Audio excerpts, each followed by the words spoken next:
have those moments against LSU where maybe the lights are on, but nobody's home. And in the first half against Duke in Greensboro, I'm not even sure the lights were on. Do you know when that's going to happen? Is that something you see in practice, or is it something where you're just not engaged? The guys are just not engaged? No, it's not something where, I don't think there's been a time where I've sat in the locker room before a game thinking, oh man, we're just not there today. And even when you're struggling, you still feel like, or I have felt like, we can get it going. Let's get it going. For whatever reason, we're just not playing very well. So it's not something that I've been able to foresee to say, boy, we are really not engaged today. I think some of that is youth. Some of that, I don't know the answer. I wish I did. Then you could avoid some of those where we've had some of those tough ones this year. At LSU at half, did you lay it out for them that there's no more getting back on a plane and playing again, or did I challenged them pretty hard, but I could sense that they too felt we're not, we're not that far off. Let's go. Come on. We can play.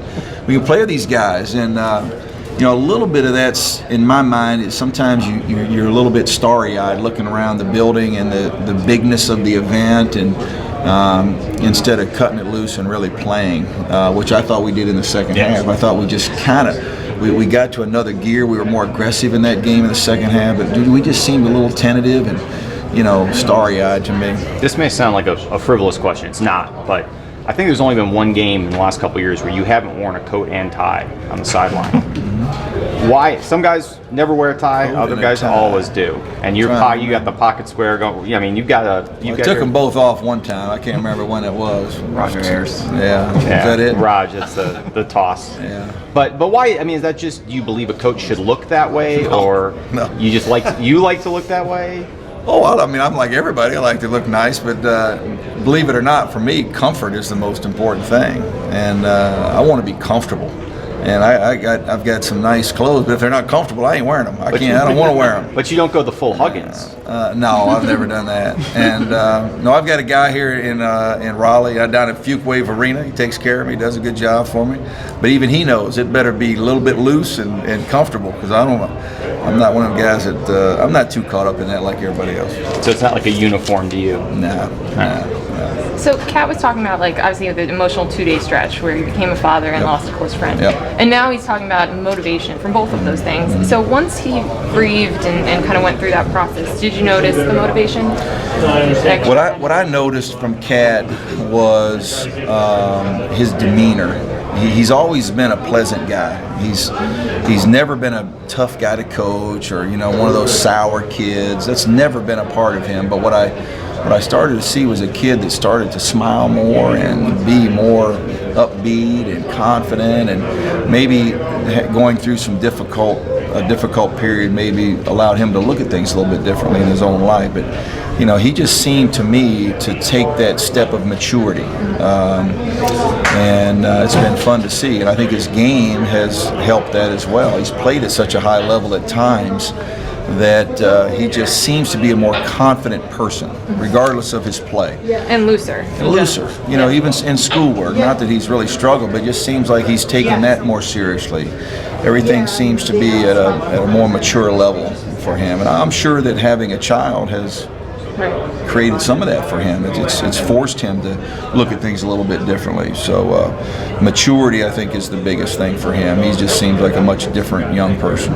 Coach, can you speak about the momentum that your bigs got from the way they played in Pittsburgh against Villanova second half? Well, I think that they're gaining confidence. They're getting better. If you go back and remember some of the early games in December and even January, we didn't get very much scoring at all out of our interior guys, and now we're starting to do that. I think they're rebounding the ball pretty well, and really all four of those guys. In Pittsburgh on one night, BJ and Kyle, I think, kind of shared the spotlight, and then the next night it was Leonard and Malik, and so we need all four of them to be ready to play and help us. So you're expecting more out of them going into tomorrow, right? Well, I hope so. I think they are going to play better. I do think they're more confident right now, and they're excited about playing. You mentioned they maybe were starry-eyed in that one game. Can you treat this game as just another league game? Can you simplify it in that point? Well, I don't know if it's as simple as that, that it's another league game. And like I mentioned, the fact that Louisville is new to the league, and we only played them one time. Although it's an ACC game, it feels a little bit different than it would be if you're playing somebody over and over and over again, which we haven't done yet with them. But it does mean that we're both more familiar with each other. There's no question about that.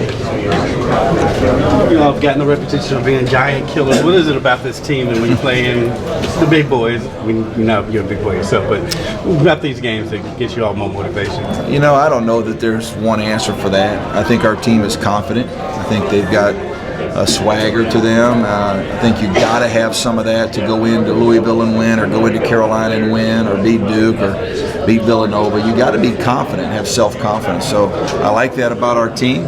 Whether that translates for us to a point where how we play, we'll see. I don't know, but I do think our team, we have some guys that like that. On film, how much different is Louisville now as opposed to the first time you all played? Well, I think they're different in that Chris Jones was such a good scorer, and when you take him out of the lineup, they figured out how to play without him. They figured out how to still score. Rozier's more aggressive to me. Blackshear, those guys hunt for baskets a little bit more than they did before, and we've got to be ready for that. Are you here without that win at Louisville? It does feel like that was the one that might have. Probably, I don't know the answer to that question, but I do think that one gave us a great lift. Because maybe you don't have the confidence to win at Carolina if you don't. Exactly. Exactly. And those two wins combined, though, I think they were the difference maker for our team, and not only helped us get into the tournament, but also, like you said, gave us great confidence. I think it changed the way we felt about ourselves. Because you're, even beating Duke, that was at home. Yeah. You go on the road and win at Carolina, at Louisville. Now you feel like there's really not a game out there that you can't win, and so that gave us that kind of belief. Thanks, Mark. Okay.